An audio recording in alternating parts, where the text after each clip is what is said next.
Hey, good morning, active traders, and welcome to this week's episode of Swing Scans. This is Ken Calhoun, your host, coming at you live here on Saturday, August 13th, 2016.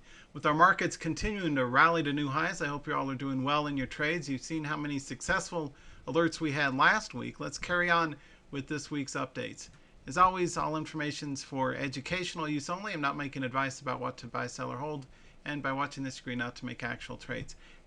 As a reminder, we like to focus most of our energy on high volatility, high breakout potential charts in the $20 to $70 a share range, minimum 10% range on a 15-day chart. So if it's a $30 stock, it should run at least 30 to 33, at least 10% of the price action or more to give us potential for a good breakout winner.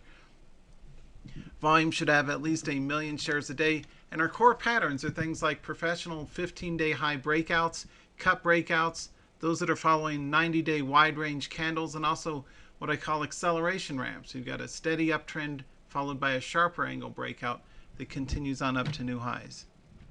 Just a reminder for all of our members in the Swing Scans members area, you will get both today's video will be posted later this morning for you, and last week's video in case you missed it. So you get 2 weeks of videos, plus we have the specific tickers and the entry prices to use. So be sure to log in at swingscans.com/members for access with the specific, not only the tickers and the watch list, but the entry prices.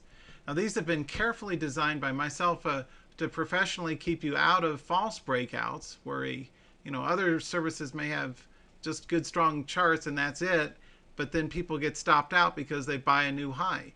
What I do is carefully sidestep that by instead of buying as soon as something pokes its head above resistance and then you get stopped out, and then often it'll, just to twist the knife in the wound, it'll run up without you. So directionally you were right, but trading wise you took a hit. Instead, I like to use a false breakout filter. It's something I've taught at my money show appearances over the last 15 years.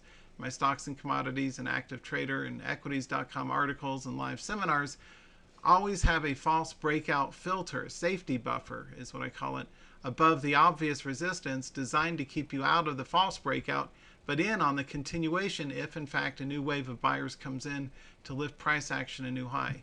And that's exactly what we cover here for you at Swing Scans, is the entry prices that are designed specifically to get you in on a continuation while keeping you out of trouble if there is a false breakout on the horizon. I don't know how many of you, show of hands, get really upset when you get a false breakout. You get into something that looked good at the time, and then you get stopped out. And then it makes me even more upset if that happens, and then I say, well, forget it, I'm not going to trade that one anymore. And then it runs 6 points without me. I've had that happen often enough to where it really gets on your nerves. So as a trader, you want to give yourself the advantage of setting a false breakout filter, 10, 20, 30, 40, 50 cents. Again, depending on the strength of the individual chart, that's what I will use. The preceding strength, the volume pattern, the nuances of the specific chart pattern, that's what I use to professionally set the triggers for you at Swing Scans, is to keep you out of the false breakout region but in on the continuation run. So anyway, our S&P looks good. We've got a 21, I'm using 2195 as R1. So you really don't want to trade any of these aggressively unless the S&P breaks through the 2195 resistance area. Similarly, the support area is 2168, and that's also identified for you in the members area. We've got so many new members here, so welcome aboard. I appreciate the big turnout. One of the things that you want to do with your Swing Scans alerts is keep them on the radar, not just for the week ahead, because oftentimes half of them won't hit, but 3 or 4 may hit and run. The other ones I want you to put into a watch list to pay attention to for anywhere up to 2 to 3 weeks after they get posted in the Swing Scans chart list, because oftentimes they're so strong they may consolidate the upcoming 5 trading sessions, but the week after is a big run. So make sure that you have a kind of a quote box like this one that I'm showing you right here that has both this week, and for your convenience I post the last week's triggers down here, the last week's tickers I should say. So you've got both last week's tickers to follow plus this upcoming forward week moving ahead. That's a really good responsible way to keep a focused, reasonably tight, it's not 100 tickers and it's not 2 or 3, it's a good professional basket or portfolio of tickers to focus on. Okay, so that helps you stay on top of things as they move. So let's get underway with this week's charts. Macy's up to bat first. Our retailers, the big box retailers, the department stores like Nordstrom's and Macy's and all that have run especially well. I like Macy's up here. They just announced that they're closing 100 stores, so I guess people like that. So anyway, gapped up. We like gap continuations. It gapped from 34 to 39, which is significant. That's a 5-point gap on a $30 stock. So we'll see if it continues on up to new highs in the week ahead. Another good one also up is Kohl's. Kohl's and Macy's, both retailers, and that one gapped and continued. Remember, gap continuations are the #1 chart pattern for professional traders, because that's where the institutional traders can't conceal their order flow. They're so excited to get in, or they've got such a good reason that somebody heard about somewhere where they're optimistic about the future of that stock. They like to invest even heavier than market. They'll pay above market price, which gaps the stock price up. So if you've ever talked with institutional traders, like my institutional guys, my clients, they think about things completely differently than retail traders. Retail traders are kind of like looking for magic chart patterns.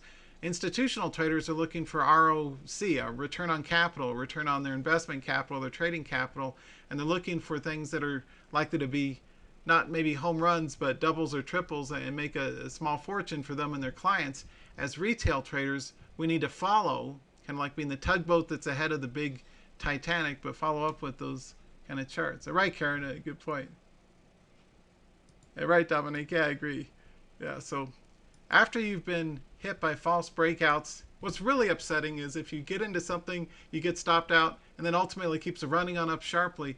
That really bothers me, right? A good example of a long-term play that I wasn't patient enough in was MGM. I was trading it from 550, right? Which, if you look back here, I was trading it off the lows here. It was 550. I remember I was even telling the bellman. I go to MGM all the time. I go to Vegas, the casinos. I was telling the bellman it's a steal down here. It's a good bargain. But it's like year after year after year. It could have quintupled my money if I wanted to be a position trader, but I'm not. So we don't want to trade that long as swing traders. We want to focus on a week or two at best, and we want to focus on those charts that are likely to run. So anyway, moving on. TWLO was a good rockstar chart this past week. This is a classic Calhoun acceleration ramp, right? A little steeper, actually, to be honest, than I'd like. I like it if it's a 45-degree angle. That's more like a 60 or 70-degree angle, but it has a steady uptrend that then attracts new buyers day after day after day. They keep piling into it. They can't get enough of it. Just a little bit on up at new highs. We got a bullish cut breakout over the 44. Continue to run to 53. This would be for more experienced traders because of the volatility. This thing is 38 to 53. That could really burn you if you're on the wrong side of it. So you'd want to be cautious and not trade this, or at least trade very light share size if you've got less than a decade or so full-time swing trading experience. This is for experienced traders only. But I like this kind of chart because the profit potential, right? If it keeps running on up to 60, good for us, right? We'll see where it goes. If it drops back down here, we stay clear. So either way, that's a good chart. TWLO, one of the strongest momentum charts in the entire stock market this last week, right? Running 43 to 53. Really good breakout continuation on a 2-day basis, right? 43 to 53, even 2 days it ran up that much. So proceed with caution, but that's a good high velocity chart. Another good one I like is JD. I like this one because, again, it's a gap continuation. Oftentimes, if gaps don't immediately run up, they will still frequently do what I call a reversion to the mean, or 50% 1, 2, 3 pattern.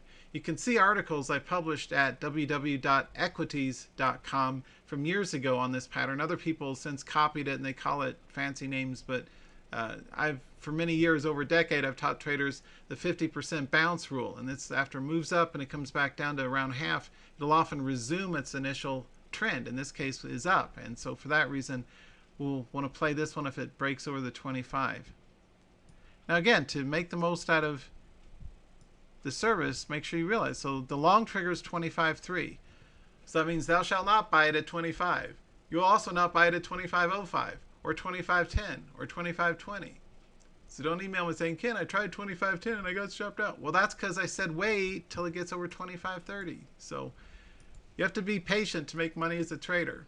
You know, there's the quick and the dead. You also want to be patient to make profits potentially as a trader. So wait for the trade to mature. Be patient.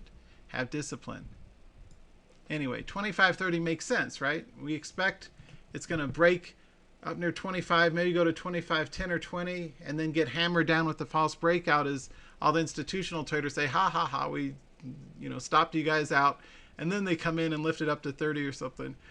We want to sidestep the bad and get in on the good. So 25.30 makes sense to me for a breakout trade in JD. And again, if not this upcoming 5-day week, the Monday through Friday, the week after. Keep all of these on your radar for the next upcoming 2 weeks, up to 3 weeks. Kind of point of diminishing return after 3 weeks. So I would keep it 2 to 3 weeks, but not 4 weeks or 5 weeks. Yelp is one my traders had mentioned in my live room, and that looks great for a swing trade. It's not really great for a day trade. That'd be okay, actually. But it's especially keen for a swing trade because, again, an acceleration ramp, a steady uptrend, then a gap up and a sharper angle breakout on high volume, which always accompanies gaps. And so that makes sense to play around with up at new highs here. All right, so Yelp. Things my dog would say for 100, Alex. Yelp. Anyway, that's a good chart, so we'll play with it up here. That's a good breakout chart. Next one's Symantec. Again, classic Calhoun 1, 2, 3 step, right? Moves up, pulls back down to 50%, reversion to the mean, and then lifts up. We want to play around with it up at the new high. A day trade, I'll often put in an alert for my traders on a pivot inside range long. But for swing trading, you always want to just simply wait for the unobstructed new high breakout region above previous resistance, because that's most likely to attract new buyers. And so for that reason, we want to stay clear of it until it breaks new highs. The trigger is 22.7, so right above 22.7 makes sense. That'd be a bullish cut breakout continuation in Symantec. So that's a good pattern. Again, a nice steady acceleration. Often, by the way, quick tip, keep your eye on the chart and see what the 2-week pattern is. I always do. So here's 5 days or 1 week of a kind of congestion, very slight uptrend. Not really excited about it yet.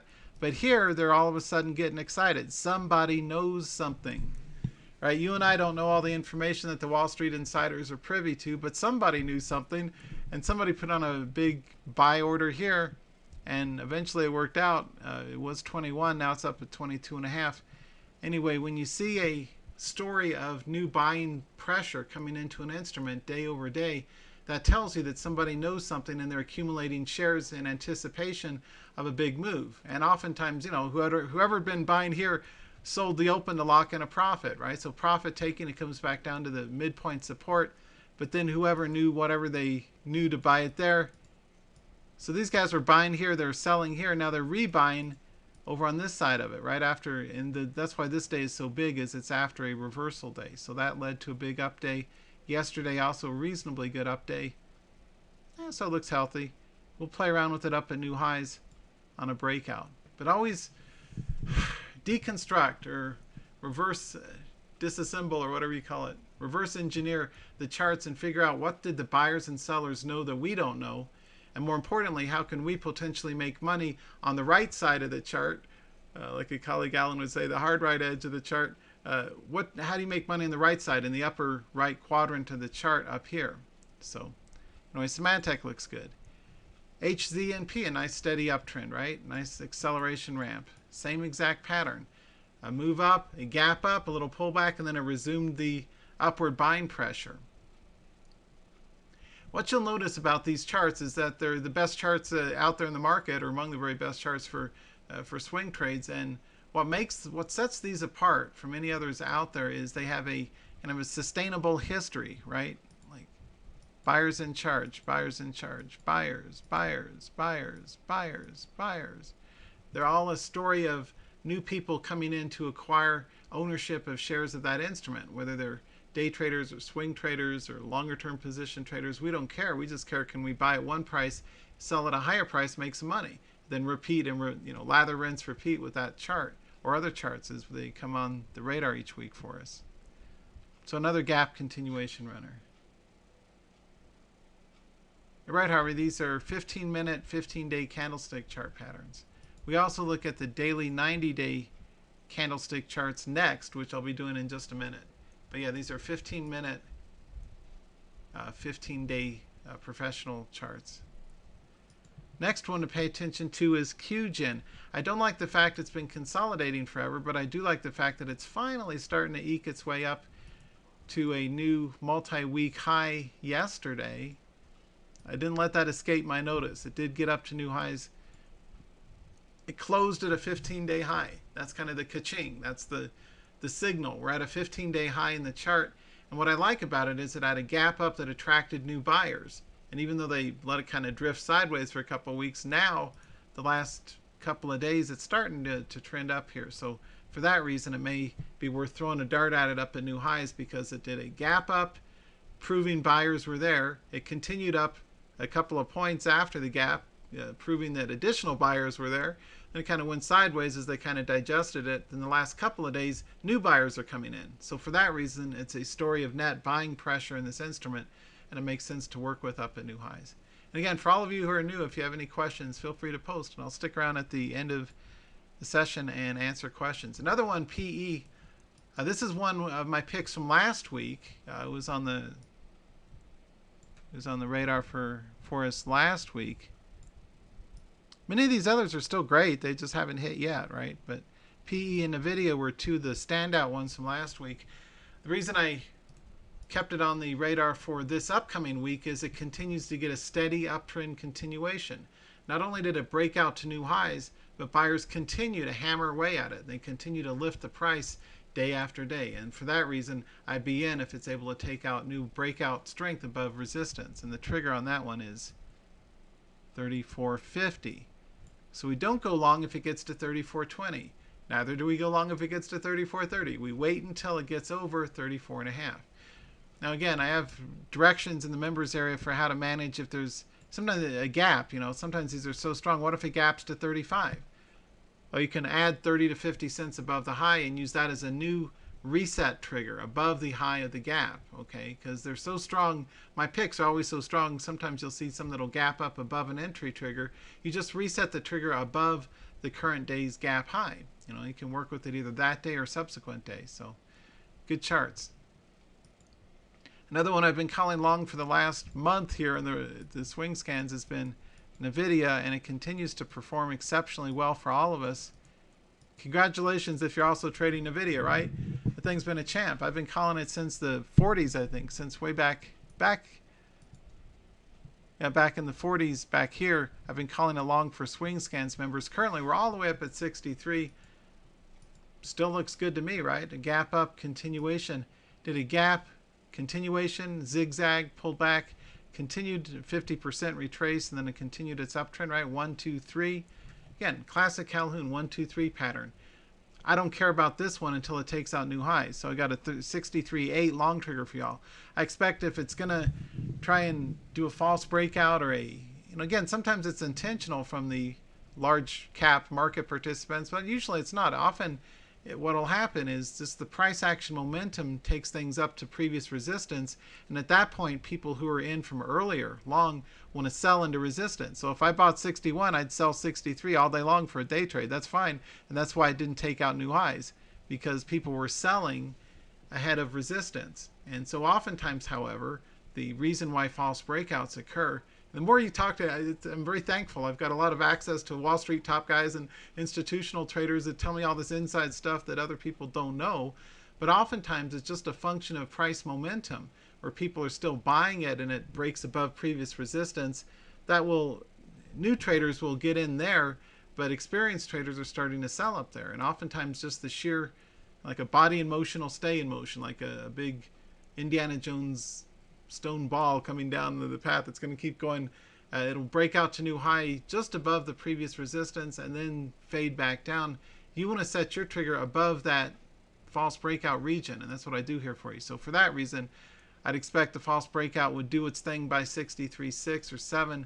We'll wait for 63.8, and that's the long trigger for NVIDIA. So that's a really good chart though, right? Nice, clean, well-mannered, well-behaved chart. It'd be tough to lose money trading this chart, right? By the way, when it comes to narrowing the focus, of which of these. I mean, if you have time, try and paper trade them all, but if you want to narrow the focus to just 2 or 3, at least focus on those with the tightest, cleanest trading ranges. It looks like a piece of string tied tightly. Anything that's less than that has lower trading odds. So another good one is Twitter. I like the fact that it's getting up close to 20. We'll wait till it breaks 20 to go long, but I like the fact that it did, again, a classic Calhoun acceleration ramp. Just kind of connect the dots of a line that would characterize the major trend. If you were to do a moving average line and calculate that and all that, they would look like that. Anyway, steady uptrend. The better you get as a trader, the less you rely upon derivative technicals. You have price action professional traders' eyes, and you know what to look for. Anyway, steady uptrend matured into a stronger continuous breakout uptrend, and for that reason I like Twitter if it's able to break the 20. And again, the trigger point for that one is 20.2. So I expect if there's a false breakout, that would occur right near 20. So we want to wait for another 20 cents, another quarter or so of a point before we go long.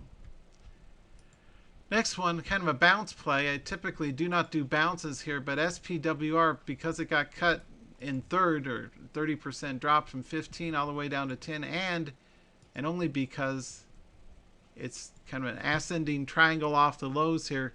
If you connect the dots on the lows, it's making higher lows and higher highs here, right? You kind of connect the dots there, you'll see it's kind of a little channel up after a big hockey stick down. So it may do a little 50% bounce.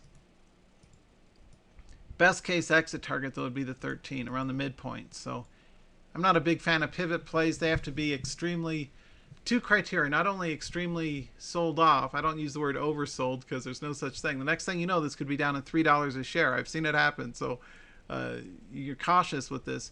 But if it looks like an extreme move and buyers come back into it, you don't have, if it had gapped down and then continued on down like they usually do, we wouldn't think about catching a falling knife or a dead cat bounce. You don't want to do that. But we do have a steady uptrend the last few days. So that's, if you are going to do a pivot play, you've seen how good, or some of you have seen how good my day trading pivots are. Really good calls on my pivots. The rare times that I do those, this would be the type of chart that might make sense if you want to. Yeah, not great risk reward, maybe 1.5 points or so, but if you do want a pivot play, that would be one in SPWR. For ETFs, I like oil. UWTI is my favorite. I want to wait, however, for a 15-day high. And if you connect the dots over there, you can see the high of the 15 days, 23.30 or so. So my long trigger is 23.70. So we don't go long until it climbs up here, because this may be a place that it stalls and drops. It's reaching previous resistance on this bullish cup. So for that reason, we're staying out until it takes out new highs. But you don't buy the upper right side of a cup, because that's where all the people who had gotten in long on the pivot down here, they'll be taking profit up here. I take profit on a pivot if it gets up to a previous day's high or previous high. Same thing in day trading in the live trading room. Anytime I go in long on a pivot and we get up to the previous day's high, I will always say sell it all, take the profit and run, because 70, 80%, whatever number, a large percentage of the time, it'll stall and drop from there. And so you want to get out of the trade before it does so. For a new trade, that tells you don't want to buy right under previous resistance, because it'll likely stall and drop. So you want to be very intelligent, very rules-based, very systematic, very thorough, very consistent. The goal is to make as much money as you can while taking as few small stops along the way as you can. So make sure that you play the tightest charts like this up at new highs, and don't jump into it and get all excited just because it's going up. It's a nice up chart, and 22.8 looks appealing, or maybe even 23, until, and it would be for day trades, that would be fine, but for a swing trade, you take a step back and you say, well, wait, we're getting near previous resistance. So multi-time frame analysis, you stay clear of that region. So you just kind of draw an X through the upper, actually the upper third or so of a trading range. That's usually a riskier place to go long. So you want to wait till new buyers come in, and then we get on board and join them up at new highs. Well, thanks. Let's see, UCO, for cheap one, it's still good. It's gone 770 up to 970. So again, same story. I wanted to get north of 10. I got a 10.2 long trigger on UCO. And again, for reference, all those triggers are here in the members area. So you can look at these updated every single Saturday for you. Okay, now we'll do a quick run through of the longer term charts. And what I do for this is assign a position weighting or ranking. Do we do heavy share size or light share size depending on the strength of the chart? This would be light share size because it's not a steady uptrend. Even though there's a gap, we would do light share size in Macy's. Same thing in Kohl's. We have kind of a sketchy uptrend, big red candle, so despite the gap, I would do light share size in that. TWLO looks like a relatively new issue, so for that reason I'd be out or cautious on a breakout. Yeah, it looks great, but I do light share size because it doesn't have as much history. JD, light share size. Looks like so far we're all light share size because it's a bounce play. It's sold down and starting to bounce. It gapped up and is getting new buyers, but it's still not a continuous uptrend. Yelp, however, I would do heavy share size because it's got a nice strong trend plus a gap plus a large green candle. That would be one that you'd trade more aggressively with larger share size up at new highs on the breakout. Symantec, large share size. That's a really good chart. I like that even better than Yelp. They're both really good. But I like the gap up and the fact that a new high breakout would overcome the shooting star would be likely to attract new candlestick buyers as well, which we are. So we want to see if we get a new breakout above resistance, and that would be the right trigger point for a larger share size entry in Symantec. HCNP, I like it. I would do a heavy share size trade because we got a steady uptrend, a gap, some large green candles. That makes sense to do a heavier share size. QGen, light share size. I like the fact that it did a gap up with the large green candle, but the height of the whole real body candles this last week or two is kind of thin and narrow. So it's a steady uptrend, but not pronounced with large green momentum candles. So for that reason, I do a light share size entry in QGen. PE, let's call that one light share size 2. It's a really nice chart, but because the candles are kind of melted candles, right? They're not large green candles recently, the last 3 to 5 days. We'd still take the shot at it, but light share size in PE. NVIDIA, I've been calling heavy share size for the last month for you guys, and I'll continue with that assessment. That's one to pound away up at new highs. Continues to have good, strong buying pressure, and there's no big sign of selling at all for months. So that's a good classic uptrend continuation. That's the kind of trade you put on a swing trade and you snowball into it, or you scale into it every couple of points and add to a winning trade. So you feed the winner and it continues to run on up for us. So that would be heavy share size. Twitter, I do light share size because it's overcoming a gap down. Despite the fact it's engulfed this range here and it's a long pattern up north at 20, I would still do light share size because it's coming from below the moving averages. So light share size in Twitter. Absolutely light share size in Sun Power because that's a counter trend pivot. That's a kind of a, let's say a dead cat bounce, but it's a risky pivot at best in this region. So light share size there. Same thing with UWTI. It's an oil play. It's been down here. It's been counter trend up the last week and a half, but because it's a bounce, light share size. That's in the higher risk category. Same thing with UCO. These crude plays that I've been calling long the last week or so have worked out well, but I would still play them light, at least until we take out breakouts above the moving averages. So anyway, that's our assessment. Those are the best charts I can find for y'all this week, and you should do well with these. These are good charts. You also want to look at charts that, if your life depended on it, what charts would you trade? And that's what I do in my services for you guys here and in the live room. I was, if gun to the head, I had to make money trading charts, which ones would I trade? And you want to pick the right charts and be very careful about your risk management, about your position sizing, about your setting entries, your trailing stops, your add-on trades to scale in or build a trade. Often it's a smart idea to add to trades every 2 points or so. Now, because the market itself has been choppy the last couple of weeks, still in a net long bias, but still kind of choppy up, I've been doing lighter share size on my add-on trades. So if I initiate a new position with, say, just 100 shares, the add-on trade or the scale in position scale trade may only be half of that, like 50 shares if it goes up 2 points. Then I'll grudgingly add another 50 shares if it keeps going on up another 2 points, which may be week after week or whatnot. So I use very small incremental size to add to or to feed winners, right? So I'm not doing full, reverse martingale, 100 share in, then 100 share, then 200 share, then 400 share.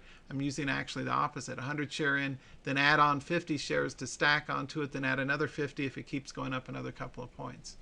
So experiment with that. And that's what, demo trading or paper trading can really help with, is it removes the anxiety and the risk because you're trading paper, and instead builds your skills, which is really what you're after, is a life skill as a trader, is figuring out how to make trading entries that work out consistently and do that in an intelligent, rules-based, professional environment like I create here for everybody at Swing Scan. So thank you for being here. I appreciate it. Let's see, a question from Oscar. Do I like Nordstrom's? Let's take a look. They've got great customer service. They're a legend in customer service. No, I don't, because the gaps are too uncertain. I like the gaps, and that's nice, but whenever you have multiple gaps of multiple points, what the market gives, it can take away. So, I'd be concerned with this buying 52.50 and then having a gap right back down to 48. So with the sketchy gap history like that, I prefer charts that either have a single gap or a continuous uptrend to work with. So it's a good chart, but I don't like the fact that it gaps. I often post triggers for Nordstrom's in my day trading room, but I wouldn't trust it with the swing trade because of the point range and the volatility of the gaps. Because often if you have a sequential gap, they will continue running, but not day after day. If it's a day after day gap, I'm kind of cautious of it. So, but it's a good chart. Hey, you're welcome. See a question from Karen. Would the 15-minute candles be a tip-off regarding the buying energy of an instrument? Oftentimes they will, but the only problem is they're hard to find in live markets. A 15-minute, you have to be constantly scanning through a lot of percentage gainer charts. But yeah, here's a good example of one in TWLO, a 15-minute wide range candle that then got another 2.5 points after that candle. So yeah, when you have a large green candle that's on the opening 15 minutes from 9:30 to 9:45 of larger 1.5 to twice the average height of the previous green candles, that can be a tip off that buying above that may make sense for breakout, and you can see that illustrated right there. So good one.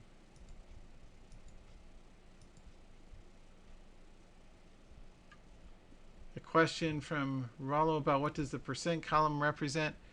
That's just the percent change from open in each of these instruments on the most recent previous day. So it's probably not even as important to look at from a swing trading perspective, but it tells you how far something ran up from the open. Like JD ran up a full 5.9% from the open, from 23 to 24.80. So it's percent change from open on the most recent trading day. That's the percentage column. More used in intradays than swing, but I still like to see what the percentages are because that tells me which ones are stronger than others as of Friday. So it's a good momentum signal. Right, Karen, about Macy's. Hey, Dominique.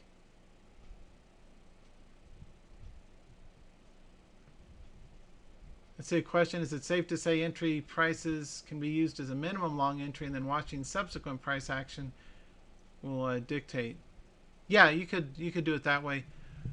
But what you'll find too is, as you develop a approach, use an initial 1.5 to 2 point stop, and those are almost never hit because I like to hit very good strong entries for you guys. So remember, the initial stops, I still play it tight. The maximum drop dead stop on a swing trade, by the way, is a 2-day low. So if, for example, you were long this instrument for whatever reason, wherever you got into it, and you're long right now, the maximum drop dead stop would be, say, 22.80. It's a 2-day aggregate low.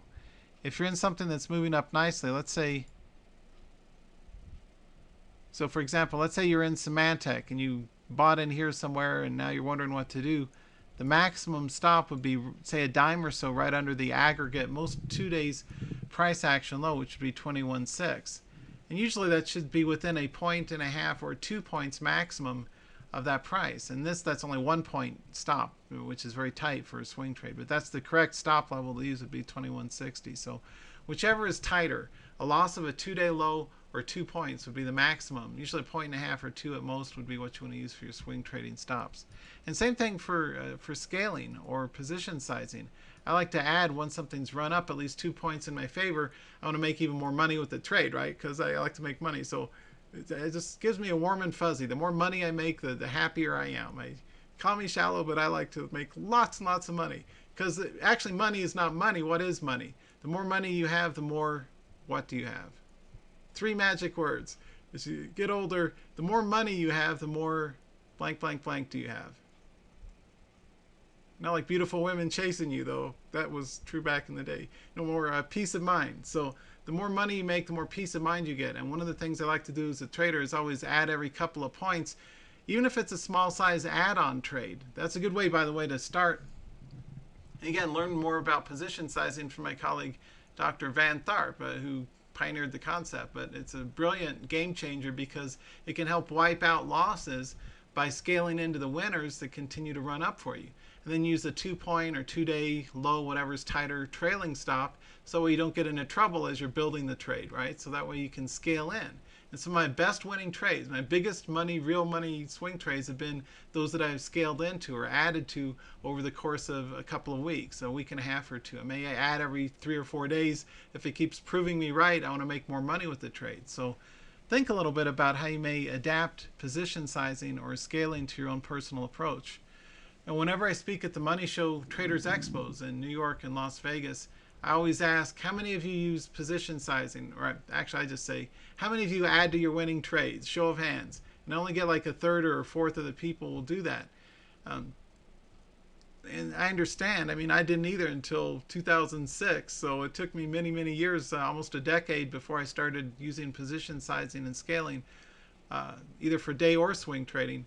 But you should always start each new trade with the end in mind, thinking that this is just a seed that I'm planting on small size. If it starts to sprout and grow and makes good unrealized P&L profit for me, then I need to add more water and nutrients to it and build the trade to scale in. So you want to add some shares. And again, if you start off with 100 shares, you might want to add 50 shares every couple of points in this market. That criteria will change, and I will update that for you depending on the market condition.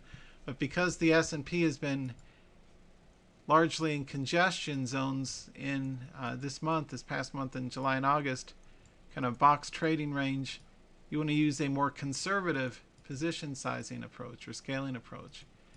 If we're in a big rockstar breakout market, then you use a more aggressive approach. But if we're in a stop and go like we are now, it'll run up and then it'll run, it'll go and then it'll stop and go sideways. Then it runs up a little, then it goes sideways. So for that reason, you want to use a little more discipline, a little more patience in your scaling or position sizing approach. All right, we're 10 after the hour. Let me know if any other questions. And right, good point from Stan. Is caution warranted as we close in on the S&P 2200 Nissan's call? Absolutely, because I wasn't the only one who heard that number. I was so impressed that Steve called that like years ago, like 2 or 3 years ago. He said 2200, that's the top of the S&P. So I would be cautious here, yes. That's a good point. Hey Karen, Steve's got a few books out. I like Beyond Candlesticks best. He's got the first one, but I like the sequel. It's got more advanced techniques. Beyond Candlesticks from Steve Nissen. Highly recommended. Is it a bad idea to go short for a swing? Yes. And Judith asking, why do I use percent change rather than dollar change? Well, think about it. If you use dollar change, that doesn't tell you which stocks are stronger than others, right? The percentage accounts for that. So an instrument that went up 8% at $53, if it just had the dollar change, it wouldn't tell me a rank order of which of them are stronger than the others. Right? Now, in day trading too, you want to have percentage gainers because the percent tells you from a relative strength standpoint that captures both price and the delta or the move. So the statistician, I always like to answer these kind of questions. So if you look at just the net raw dollar change, an $80 stock that runs 1 point isn't the same as a $20 stock that runs 1 point. The dollar figure would look the same, but the percentages would be wildly different. And you need the percentage to get the insight in terms of which ones have better relative strength than the others. So, but good question.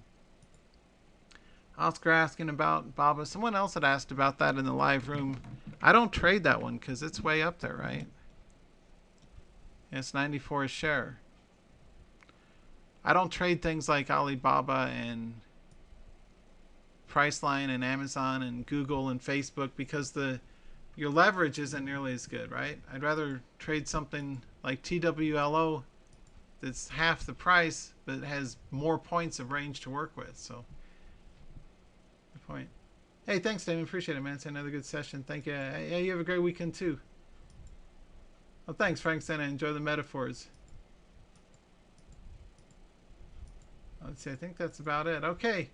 Well, thanks all for being here. I'll get the video processed and up. I have to go to webinar, has to do its compression routine, and it takes a couple hours because they, for some reason, they don't record it in MP4 or WMV. They record it in a GTW proprietary codec that then takes another hour or two to process to turn into a WMV that all of us can look at. So anyway, but I do get the videos up to you into the members area within a couple hours. So I will get that there, and do well in your trades next week. Be cautious because we are getting up near new highs, but we do have some really good breakout charts to work with. So I wish you all the best for your trades and do well. Certainly appreciate too for those of you who have referred family and friends. Also, if you're a monthly member, I know I got a question from a trader last week, Thursday, just a couple days ago, about upgrading to annual. If you're currently a monthly or quarterly member and you want to upgrade to annual, I can extend a good discount. So just send me a support ticket, not an email, but a support ticket, so I make sure that I can get the answer to you, and I'll give you a discounted rate too. So always a good way to lock in savings for the upcoming year ahead, and you save at least a couple of months of tuition by doing the annual upgrade. So it keeps everything simple for everybody. So you're in good shape for the upcoming year ahead. You have my word. I'll continue to work my tail off to get the very best and brightest charts I can find out there for y'all, and hopefully be a part of your success in your trading moving forward. So thanks to all of you for being here, and have a great weekend. I'm going to go spend time with my wife and daughter and play a little jazz on my tenor horn, which is fun, and get the game plan together for next week. So take care, everybody, and goodbye. Trade well.